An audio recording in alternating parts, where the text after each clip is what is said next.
아침을 여는 큐티, 오늘 큐티 말씀은 신명기 30장 1절부터 10절까지입니다. 여호와께 돌아가자는 찬양이 있죠. 후렴에 여호와께 돌아가자 이렇게 반복을 하고 있는데요. 저는 처음에 이 찬양이 회개를 촉구하는 찬양인 줄 알았습니다.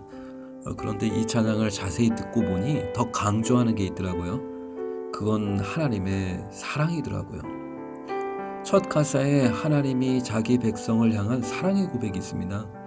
내 백성이 나를 떠나 돌아섰지만 내 사랑이 내 백성을 포기 못하니 내 모든 것 내어주고 나 그들을 얻으리라. 등지고 떠나간 내 백성을 포기하지 못하고 모든 것 내어주고서라도 회복하고자 하는 하나님의 사랑이죠.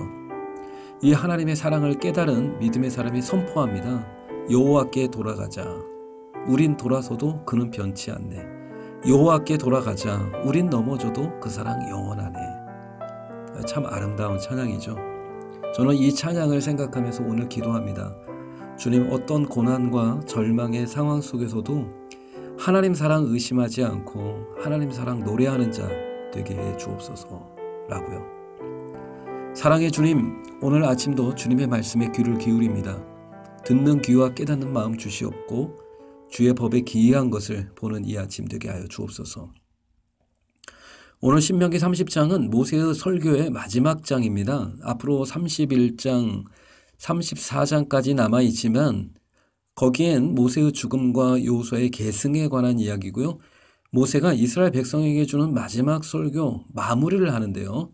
어떻게 마무리를 하냐면요. 희망의 메시지를 줍니다. 회복의 메시지요. 비록 너희가 하나님께 불순종, 범죄하여 포로로 끌려갈지라도 회개하고 하나님께 돌아오라. 그러면 하나님은 너희를 회복시키겠다라는 희망의 메시지죠. 2절 보시면 회복할 수 있는 방법을 말씀합니다. 회개하고 여호와께 돌아오라는 겁니다. 아무리 비참한 상황이라도 아무리 절망적인 상황이라도 여호와께 돌아오라. 그러면 하나님께서 너희를 온전히 회복하리라. 여기서 여호와께 돌아오라는 것은 회개를 의미하죠. 이전에 잘못된 행위에서 완전히 돌아서는 회개를 의미합니다. 또 청종하라라는 뜻은 하나님의 말씀 잘 경청할 뿐만 아니라 순종한다라는 뜻이죠. 그러니까 내 삶의 회복을 위한 열쇠 두 가지는 결국 회개와 순종입니다. 우리 삶의 고난과 문제들이 진정한 회복을 경험하려면 하나님과의 관계가 먼저 회복돼야 됩니다. 하나님과의 관계 회복. 이게 첫 번째라는 겁니다. 이것이 먼저 회복되면 이방 땅에서 돌아오게 되고 땅을 다시 찾게 되고 이전보다 더 번성하게 될 것이라고 주님은 말씀하십니다. 이전의 죄악은 기억지도 않으시고 우리를 높여주실 뿐만 아니라 다시 우리를 새롭게 하시겠다는 겁니다. 중요한 건 뭡니까? 하나님과의 관계 회복. 이것이 먼저라는 것입니다. 저는 탕자의 비유가 생각났습니다. 아버지에게 얼마나 아픔과 상처를 주고 돈을 챙겨 집을 떠나갑니까? 허랑방탕하여 모든 재산을 탕진하고 빈털터리가 되었을 때 돼지 쥐엄나무 열매마저도 먹을 수 없는 비참함 속에 있을 때 그는 결국 결심하지 않습니까? 회개하기로. 아버지께로 돌아가기로.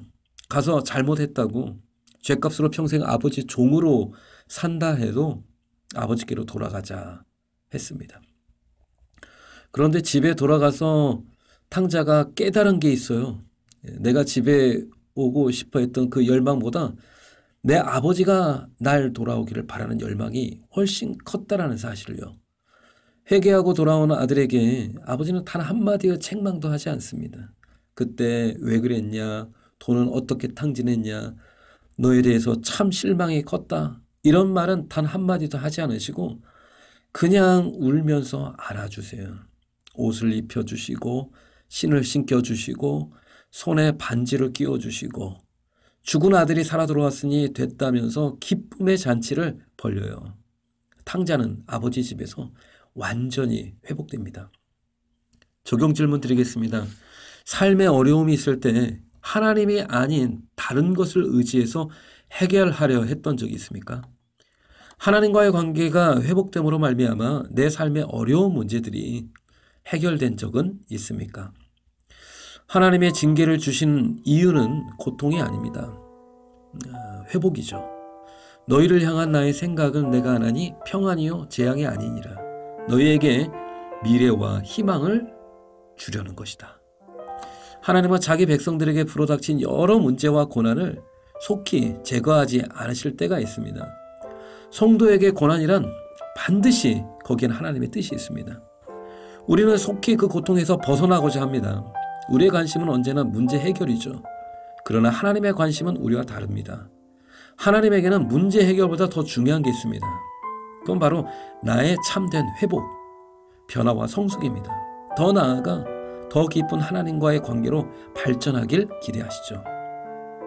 악인들의 형통함을 부러워하지 말고 하나님의 자녀들에게 주신 고난을 통해 먼저 하나님과의 관계 회복, 하나님과의 관계 회복의 축복을 누릴 수 있길 바랍니다.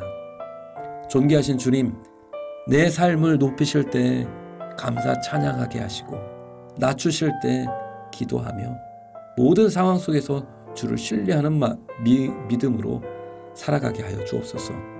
오늘도 주님과 친밀함을 누리는 복된 하루 되게 하여 주옵소서. 예수님의 이름으로 기도드립니다. 아멘.